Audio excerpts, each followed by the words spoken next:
say the word jihad or jihad itself, when a person is doing jihad, he's striving in the way of Allah subhanahu wa ta'ala.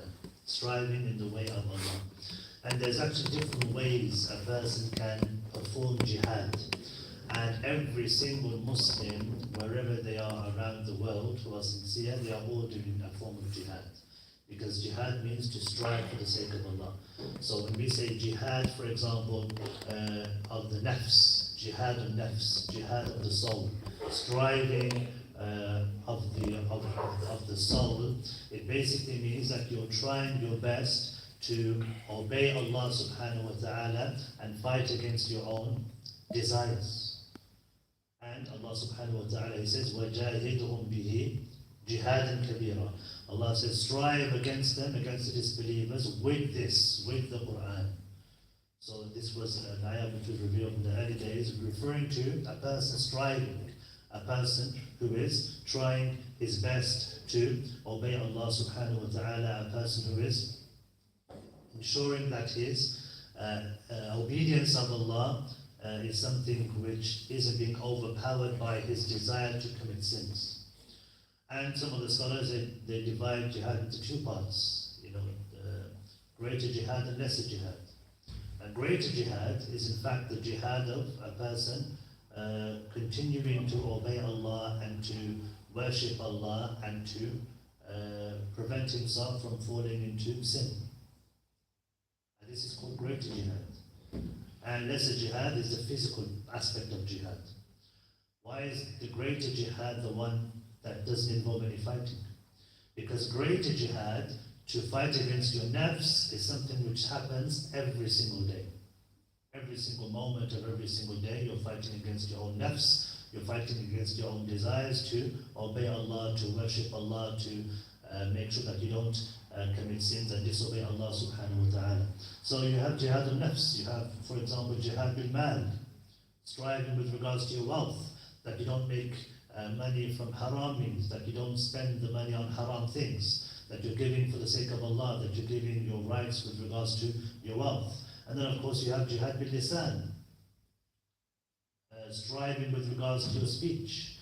Speaking out if you see some kind of oppression or injustice taking place. Speaking out in terms of teaching others about Islam, whether it's teaching Quran or teaching Hadith or benefiting people, doing dhikr, adhkar, all of these things are striving with regards to one's tongue and one's speech. Then of course you have the jihad bis-sayf, jihad with the sword or armed struggle in defense of Islam. And what jihad doesn't mean, and this is something which is sometimes mentioned or labeled as the definition of jihad, is something which is quite common, and this term is not from Islam, it's not an Islamic term. Any ideas what it might be? They say jihad refers to war. What type of war? Holy war. That jihad is holy war. There is no such thing in Islam as holy war.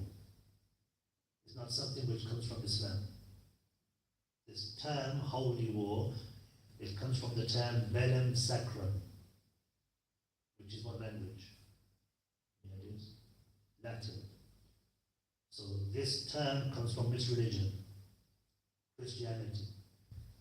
Christianity have this term holy war. It's not an Islamic term. War from the Islamic perspective isn't necessarily quote unquote holy. This idea is from a Christian ideology, from a Christian belief. There is no such thing in Islam as al-harb al-muqaddas, which is the direct translation of holy war. If you were to search in Arabic al-harb al-muqaddas, you wouldn't find Islamic sources. There's nothing in the Quran or the Sunnah of the Prophet ﷺ saying al-harb al-muqaddas. You look in books of fiqh, for example, of classical fiqh, you won't find this term. You'll find Babul Jihad, the book of Jihad, but you'll never find the book of holy war, Harb al-Muqaddas. It's not something which exists in Islam. So this idea is an incorrect idea. It's a misconception. It's something which is wrong. And it gives off different ideas about war and about the Islamic perspective of war. So this idea that Muslims are bloodthirsty and they want to kill and they want to fight, and This is actually an Islamic thing. This is actually not an Islamic thing, it's a Christian thing. Going all the way back to Crusades and even before this. The idea that killing somebody is something you're rewarded for. That if you kill a Muslim, as they said in the Crusades, that if you kill a Muslim, then you'll be rewarded by God. You'll go to paradise, for example. This is beliefs that they had in those days during the Crusades. But there's nothing like that from an Islamic perspective. Yes, defending yourself, fighting for the sake of Allah, that's different to a person saying, you will be rewarded if you kill this person. There is nothing explicit from what I've seen that actually specifically mentions a specific reward or ajr for a person who specifically kills a particular person. So this is generally what jihad is from an Islamic perspective. It literally means to strive, to struggle, to strive and to struggle. What are some of those misconceptions? What we're going to do is we're going to go through some of these misconceptions and speak and explain them. From them, the idea and the belief that Islam encourages or commands Muslims to attack other countries or other lands, to expand territory. So again, this is a misconception, because Islam is for all times and all ages. And if you look throughout history, the way countries would interact with each other and how countries dealt with each other, and how borders were made in the past is different to how things are today. So in the past it was common and it was normal for the Roman Empire, for example, to expect an attack from the Persian Empire. It was commonly understood that the Persian Empire could attack the borders of the Roman Empire. Why was this the case? It wasn't like a shock. For example, 1,000 years ago, if the Persian Empire, more than 1,000 years ago, because the Persian Empire was gone by then, but it wasn't exactly a shock 1,500 years ago if the Persian Empire decided to attack the Roman Empire. It wasn't like, oh my God, what have you done? How could you attack us? This is so bad, this is so wrong. It was understood that this is war, this is what happens. This is how borders are changed and borders are expanded or borders are defended. So it wasn't something which was, confusing at the time. So it's historically in Islamic history, how empires expanded was through battle, it was through war. And this wasn't something which was considered wrong. Yes, from an Islamic perspective, if there is a treaty, if there is peace, if there is a ceasefire, for example, you commit to the terms of that peace treaty and of that ceasefire, contrary to, for example, some countries today like Israel who don't really care about ceasefires and they just seem to bomb, Gaza and Palestine whenever they wish, and there's no actual intent behind ceasefires. But the point is, from an Islamic perspective, the Muslim is somebody who abides by the conditions. So, when does fighting take place? Defense, number one, against oppression and aggression. As Allah says, permission has been given to those who are fighting because they have been wronged, because there has been oppression taking place. So if you're being oppressed, it's permissible for you to respond and to defend yourselves. Removing obstacles, number two, to the peaceful conveyance of Islam. For example, in the olden days, if a Muslim nation, for example, you had the Roman and Persian empires, if the Muslims went to the Roman Empire and called people to the worship of Allah and reject Christianity, what would happen to them? They would be killed. Because in those days, your allegiance wasn't to, a specific country. Your religion was your allegiance to that empire. Same reason why, if you were from the Persian Empire and you went to the Roman Empire and you proclaimed, for example, fire worship or Zoroastrianism, then you would also be punished. You'd be imprisoned or you'd be killed, because that's not the belief of the time. So it was a different age. If Muslims went to the Roman Empire and called them to worship Allah and to believe Isa was a messenger and Isa is not God and don't believe in the Trinity, etc., etc., they would be imprisoned or killed.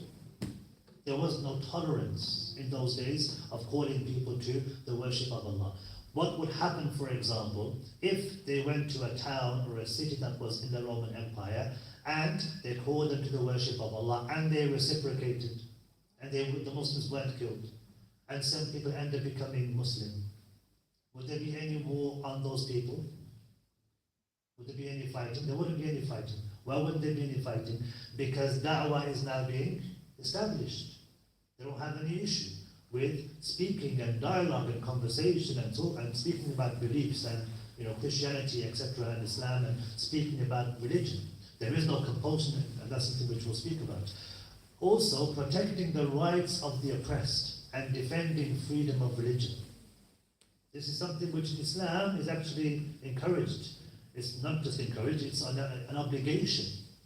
If you have non-Muslims in your land and you are responsible for them and you're protecting them, because that land has been conquered, it's your duty to protect them and to defend them and to take care of them. If an outside force attacks them, you have to defend them, even though they may not be Muslim, because you are responsible for them.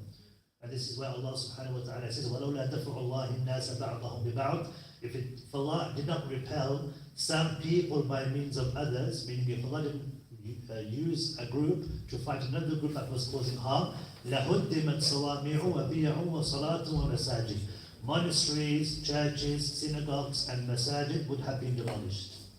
Meaning if Allah didn't use the Muslims or a group of people to fight and to stop another group of people, if Allah didn't do this, then that group would end up attacking and destroying places of worship. And notice how Allah mentions monasteries and churches and synagogues, as well as masajid. يُذْكَرُ فِيهَا اسْمُ اللَّهِ كَثِيرًا. Places where Allah's name is mentioned. So, physical jihad was not forced upon anybody, but circumstances would lead to a person having to fight, the Muslims and the Muslim army having to engage in battle. And this was something which was common across all nations and all empires in the past. This isn't something which was specific to Islam. So when they say Islam was spread by the sword, if you mean that people were forced to become Muslim, that's incorrect. If you mean that the only way that people would become Muslim is by fighting, that's also incorrect. If you mean that people would not want to listen to you or would not tolerate Muslims in their land, and the only way you could preach Islam and speak to others was as a result of having to engage in war with them first, because they're defending their borders and they want to fight back, they're not even willing to listen to Islam, then that's what used to happen in the past. But this idea of compulsion, and we'll mention this as well, is something which doesn't have any evidence. In fact, you'll see the contrary, you'll see the opposite. So, physical jihad was not used as a means of forcing people. It was actually a means of justice. What greater justice is there than the justice of Allah subhanahu wa ta'ala? It was used for protection. It was used for peace under the Sharia, peace under divine law. SubhanAllah, interestingly, I don't know if you know about somebody called Tucker Carlson. Just today I was watching a video about him saying that the Sharia law is actually working. He said he went to the Gulf and he says if you go there, they're very open about other religions. You tell them you're Christian and they say how nice, and he goes, you go to some places in America and they're not, they're angry and they're not welcoming, they don't tolerate you.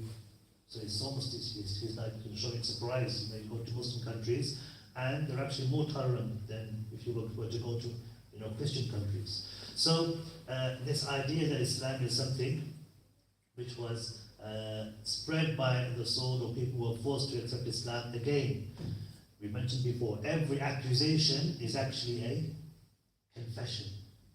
The Christians were the ones who would do this. The Christians were the ones who would go to lands, force people to become Muslim, force people to become Christian. That was what the Christians would do. The idea of forcing people was a Christian concept.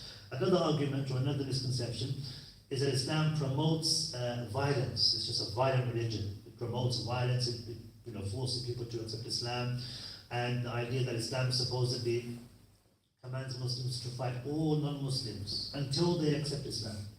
And that's something also which is not correct, because as we know, Allah subhanahu wa ta'ala told us there is no compulsion in religion. You can't force somebody to become a certain religion. La ikraha fi din. There is no compulsion in religion. You cannot force someone to accept Islam or to force someone to become a specific religion or to have a specific faith. It's actually contrary to the benefit of that particular faith. Because if I force people to become a specific religion, and in their hearts, they're still their old religion, they will hate this new religion that they've been forced to have. They will hate this religion that they're forced to have. Why? Because it was forced upon them. They will never accept it completely.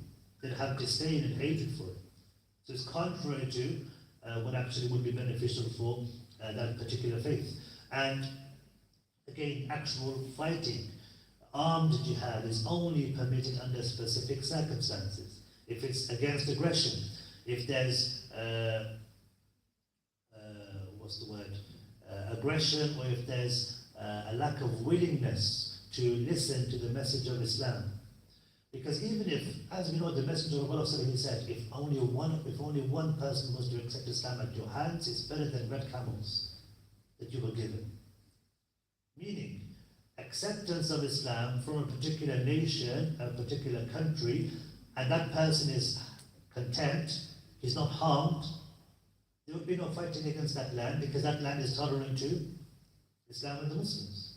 If somebody became Muslim and he was harmed, it's the responsibility of the Muslims to help that Muslim who's being harmed. And this is the case as we know in the past. So under specific conditions of aggression, intolerance to the extent where they're not willing to listen. Because again, if you change your religion, you have to understand in those days, if you changed your religion, you were betraying the Roman Empire. If you changed from Zoroastrianism to Christianity, you were betraying the Persian Empire. It was like a person betraying his land, betraying his people. And so that person would be killed even today. If a person betrays the United Kingdom and gives news and passes on intelligence data to, for example, Russia, then there's a word for it. Treason. Treason, it's treason. And the punishment for treason, I believe in this country still, it's death. It's the same in America. The punishment for treason is death. So the point is, this is something which is serious. In those days, it was linked to your religion, because religion was considered the most important thing. The only difference now is religion doesn't have as much of an importance to society anymore. Instead, it's nationalism. Nationalism, the idea of democracy, for example, political ideologies. So those are the most important things, and that's why it doesn't matter what religion you are. If you betray the United States, regardless of your faith or your beliefs, it's an act of treason, regardless of what background you're from or what religion you necessarily have. So removing barriers when it comes to giving da'wah. People are hostile to Islam. The only way you can actually talk to them is by calling them to Islam, but they're refusing, and they're having, in the olden days, they'll have an army there waiting for you. You go and you call them to Islam, they're not listening, they want to fight you. The only way you can call them to Islam is by fighting them and then calling them to Islam after that, and we'll speak about that later as well, inshallah. And it's always, by the way, under a legitimate Muslim leader. So for example, if a random state in the Muslim empire in the past declared that there was jihad, it wouldn't count, because the leader, the ruler at the time, the Muslim ruler, hadn't given the call for jihad. It wouldn't count, it wouldn't apply. And we'll speak about modern days and how it would work today, how it would work today later, inshallah. So it's always under a legitimate Muslim leader. And one of the examples that Islam never forced conversions is an excellent example of what happened when the Muslims conquered Egypt. Amr ibn As, one of the companions, he was the leader of the army who conquered Egypt for the Muslims. When they conquered Egypt, Egypt at the time was under the Roman Empire, and they were specific Christians. They were called Coptic Christians. And when the Muslims arrived, what's interesting is they would build their own cities. They wouldn't live in the cities with the non-Muslims that they had just opened up and conquered. They would make their own cities. Baghdad, for example, didn't exist before the Muslims conquered that area. Baghdad was where the Muslims stayed, the Muslim army and the camp would stay, and obviously people settled, people would buy and sell food, clothing, etc. And that's how these establishments or these territories basically settlements became bigger. So Muslim governors at the time, when Egypt was under their rule, they were responsible for protecting Egypt from Roman persecution. And what's amazing is that only a handful, 3 or 4 or 5% of people at the time actually became Muslim. 95% of Egypt was still Coptic Christian. How long did it take for the majority of Egypt to become Muslim? Any ideas? How long do you think it took? 500.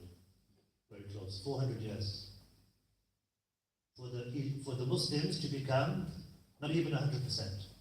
For the Muslims to become the majority, over 50%. It took around 350 to 400 years. Now what does that show us? It shows us the Muslims were not forcing the Christians to become Muslims. A perfect example. And even more amazing is up till today, you have Coptic Christians, one of the oldest surviving Christian communities still living in Egypt today in the whole world. They're still there. I think about 10%, 5 or 10% of Egyptians are actually still Coptic Christians. It's a perfect living example. The evidence is there right now for us to see. There are still Coptic Christian churches, there are still Christians living there, which shows that it wasn't the aim. The aim wasn't to forcefully. Otherwise, they would have not existed after a decade, or even within a year. They would have either been forced to become Muslim or they would have been massacred and killed. But we know that wasn't the case. Also, the argument is jihad is only about fighting. You've already spoken about how jihad is of different types. In fact, greater jihad is the regular, non-stop effort to continue to obey Allah and to fight against one's desires. That's greater jihad. Because lesser jihad, the physical aspect of jihad, the physical fighting, might not even last a week. There might be a certain skirmish or a battle that might last a week, maybe a month, maybe a few months, maybe a few years, but it's not enough. And even then, those people are still doing greater jihad because during the times when they're not fighting, they still have to fight against their own desires of making sure they pray and making sure they don't commit any sins. Also, this idea that anybody can declare jihad. You can just go and just say that you want to fight and you're going to, do something. No individuals or small groups can independently claim or declare jihad. It has to be through a legitimate ruler, for example, or leader at the time. For example, you look at in the past, of course, it was the leader of the Muslims, the Khalifa of the Muslims. In today's time, what would happen? If war broke out in a specific country, the scholars, they say, a Muslim country that's being attacked, for example, it would be the responsibility of that leader from that Muslim country to declare war, declare jihad because of aggression from another country that they were being attacked from, for example. So nowadays, because it's countries, that country would bear the responsibility. That country, the leader of that country would say that jihad has now become an obligation upon us because we are being attacked by another country. What about the other countries? What happened with Shamima Begum? Remembers that incident? So ISIS, people didn't understand what was going on there. They thought that was a legitimate Islamic state, but it was actually, they were sinful people. They were killing people left, right, and center. They had a Khawarij mentality, declaring everyone to be kafir, even Muslims. So people went there like her. She went there. She was young, she didn't know what she was doing. She was, not not knowledgeable of Islam. She goes there, and of course, it wasn't what she expected. Just like many other people who decided to go, ended up causing more harm, more corruption there. And then, of course, what happened. Of course, it wasn't what they expected, and then they couldn't come back because of those circumstances, which doesn't make sense, even though because she's a child. Okay, you're basically punishing a child for doing something that she didn't have any knowledge of because she didn't know anything and she didn't know any better. But that's a different issue. The point is that look at the effects. So if war breaks out somewhere, and we're living in this specific climate, for a person to leave this land and to go there, it would only end up causing more harm to the Muslims who are still here. Because the argument is, that we've just been speaking about, is Islam is violent, Muslims are violent, they want to cause harm to us, they're taking over, etc., etc. So when people end up leaving and going to fight, it's not something which is for the betterment of the Muslims in this land. That's something which we have to, in a mature manner, reflect and think about and contemplate before these kinds of decisions are made. Also, the belief that Muslims are commanded to kill all non-Muslims. The famous verse is used. وَقْتُلُوهُمْ حَيْثَ ثَقِفْتُمُوهُمْ. Kill them wherever you find them. What does this mean? What is this referring to? This ayah is referring to people who are in Muslim lands, and there's a treaty between them and the non-Muslims, and those non-Muslims have to abide by certain conditions. If they don't abide by those conditions and they break the treaty and they break the peace treaty that they had with the Muslims, then of course there's war. It doesn't mean you kill every single non-Muslim that you find, because we know that's something which is haram in Islam. It's actually haram for a person to kill an innocent man, woman or child. It's haram to kill women and children. It's haram to kill elderly people. It's haram to kill somebody who isn't trying to harm you or fight you. That's just common sense. So there's more to this ayah. It's referring to specific contexts, specific battles where Muslims were attacked or they're expelled from their homes, and then there's no hostility, there's peace, but then they decide to attack again and to fight the Muslims, and then it's permissible for the Muslims to expel them from the lands because they're not living peacefully and they're not wishing to live in a peaceful manner. Also, this concept of jizya, that you have to pay jizya if you're under Muslim rule, and this is a form of humiliation, or it's a punishment to people who are living in Muslim lands. Jizya is basically a tax that you pay for living in a specific country. I don't know of any country where you can go and you don't have to pay any tax, Muslim or non-Muslim. If there is, please let me know, because I would love to actually live there, because taxes do my head in this country. But there is no country in the world where you can't go, where you can go and actually not have to worry about any tax. Yes, there'll be certain things that might be cheaper. They may charge tax on certain things, but generally there is something that you have to pay to the government. That it might be a lower tax, a higher tax. That's what jizya is. Jizya is a tax that you pay for living in a specific land. The jizya was also in exchange for protection. They were protected from any harm that was going to come to them, and they were dealt with justly and fairly. Just because you were an outsider, you were an immigrant, or you were an alien, like they say in America, for example, it doesn't mean now that you're not given the same rights. They were given the same rights. So you were part of society, you were part of the Muslim state, you were part of the Muslim empire, even though you weren't Muslim. In fact, you were at an advantage being a non-Muslim in a Muslim country over the Muslim financially. Why? Because the Muslims would have to pay. What do we pay every year? Zakah. And the scholars, they would say zakah is actually higher than the jizya that the non-Muslims would have to pay.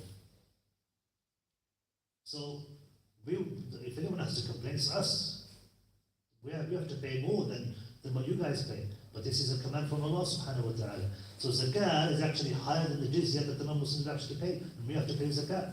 Also, what's amazing is if the Muslim army or the Muslim state failed to protect those dhimmis living, dhimmi is somebody who's under the protection of the Muslims. If they failed to protect those dhimmis, jizya was actually returned. You tell me again of a country where tax is taken from you and they actually refund you. They give you tax back. If they do it, it's like taking blood from a stone. It's very, very hard to do. They'll do anything to take the tax, they'll take more tax, but it's very rare that they'll give it back to you.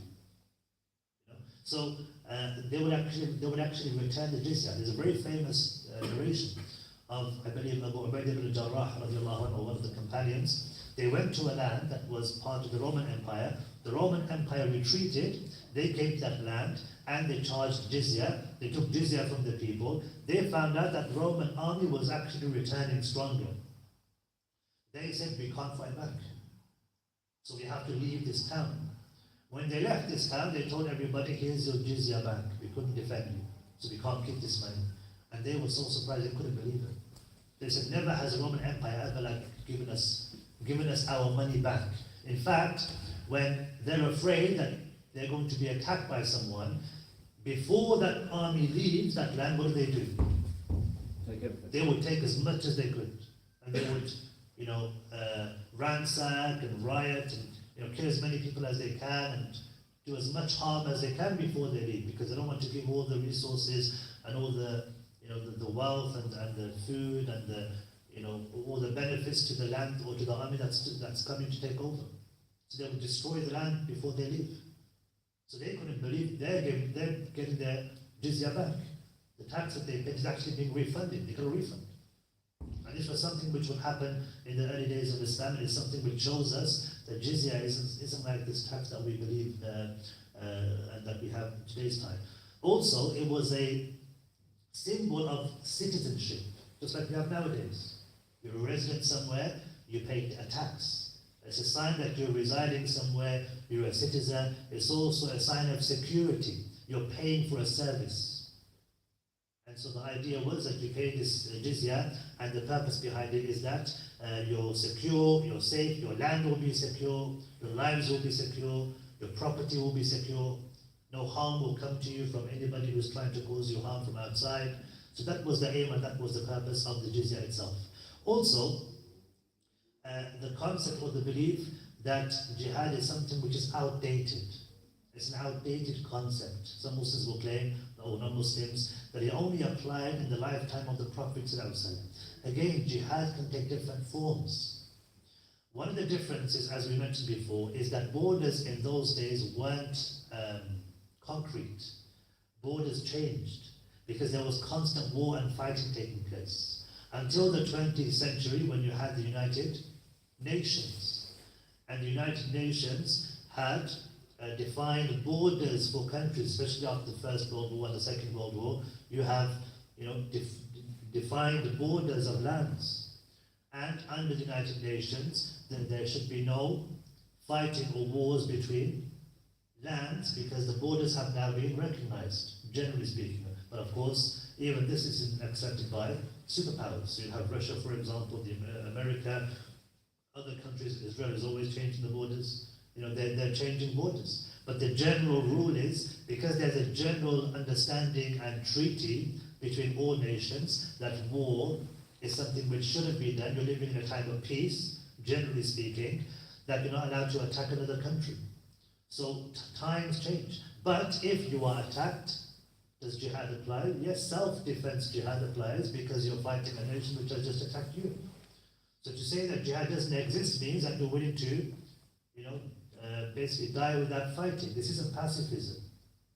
Pacifism is when you believe that there is no benefit to war in any circumstances. The violence is never the answer, which is actually factually incorrect, because then you would say that fighting Hitler in World War II wasn't a good thing.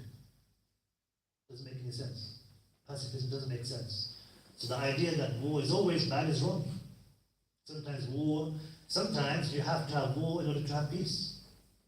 Sometimes to establish justice, there has to be war because somebody is committing oppression, somebody is causing harm. So all of these things give us an idea of the idea and the concept of jihad. It's something which has different forms, and will continue, and it continues throughout history until Yawm al-Qiyamah. And there's a difference between jihad and qital.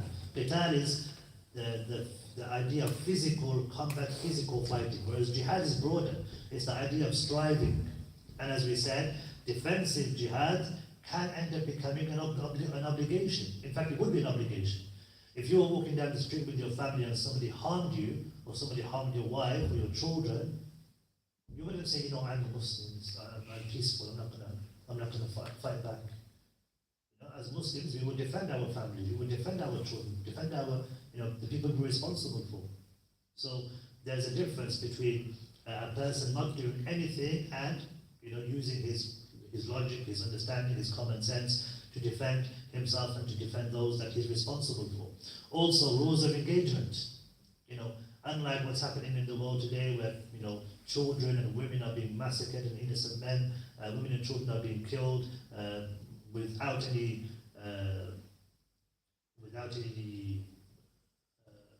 justice being done to them, without anybody saying anything. There are conditions from an Islamic perspective. You're not allowed to harm anybody who isn't intended to harm you. You're not allowed to even harm women, or children, or elderly, or monks, civilians. Property shouldn't be damaged unnecessarily. It's haram to mutilate bodies. These things are sinful from an Islamic perspective. In other religions, in other beliefs, in other ideologies, Israel is actually glorifying this. It's good. Get rid of everyone. Men, women, and children. You're encouraged. From an Islamic perspective, it's haram. You would be considered sinful, Islamically, for doing these types of things. Mutilating bodies.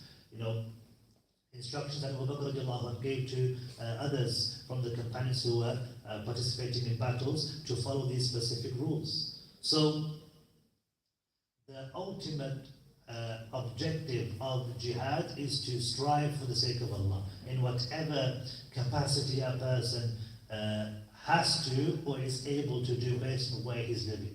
So every Muslim is performing some type of jihad, either it's jihad of the nafs, where he's fighting against desires, or it's physical fighting because of the circumstances, because of where he's living. It might be the case that we end up doing physical jihad while we're living here. It could happen. If France decides to attack the UK, let's say we've had enough of England.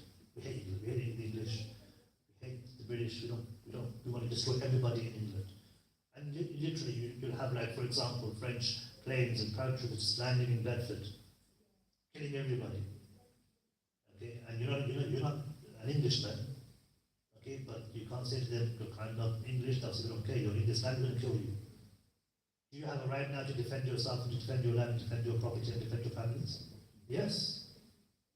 So it can take different forms. That would be a type of jihad. So again, it depends on the circumstances and of course the one who is killed. It's interesting, we know of many ayat and hadith that speak about the one who is killed.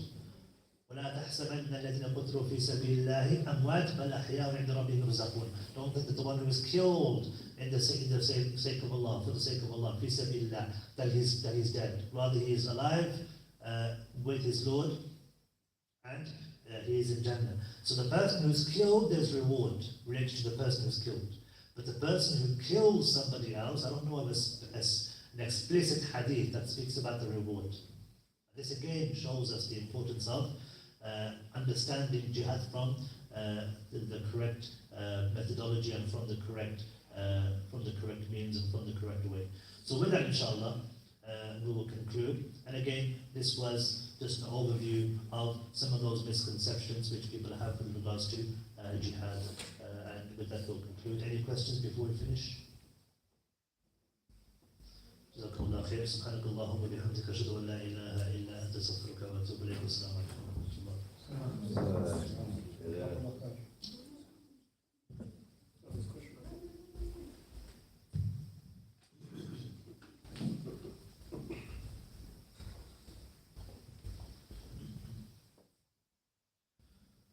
So there's a few questions here. Can you take knowledge from somebody who says Allah is everywhere? So the basic belief is that Allah subhanahu wa ta'ala is above his throne, Ar-Rahmanu al-Arsh istawa. The most merciful, he is the one who has established himself above the throne. And knowledge should be taken from those who have a correct understanding of one's aqidah, one's tawheed, so that the knowledge that's being taken is something which is correct knowledge and valid knowledge and something which is permissible. Is a bridal shower allowed in Islam?